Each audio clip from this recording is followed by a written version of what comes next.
This is the third time Jacqueline and Raymond Scott's basement has flooded after an intense downpour filled their street with water. Well, right now it's a mess, and on the other side where it's finished, that has to be redone because of the smell. L'eau est arrivée jusqu'à ici.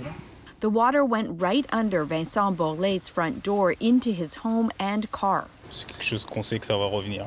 And he says he expects his street to flood again in the future. Scientists say downpours like the one in Montreal Tuesday will become more common and intense with climate change. With Quebec in the midst of a provincial election, the mayors of the province's 10 largest municipalities are asking the next government for $2 billion a year to prepare for the effects of climate change. The cities can actually make sure that their infrastructure, mostly water infrastructure, but also the road ones, are prepared and we are more resilient towards those episodes. This is an example solution, a stormwater control. Experts say investments in stormwater infrastructure like this are needed in cities across Canada.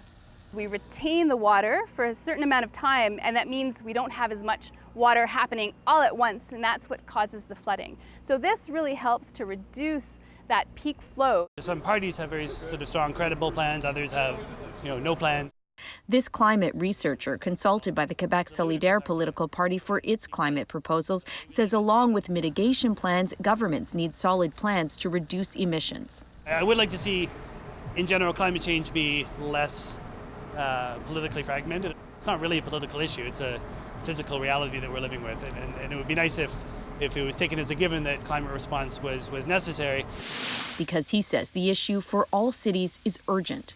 Alison Northcott, CBC News, Montreal.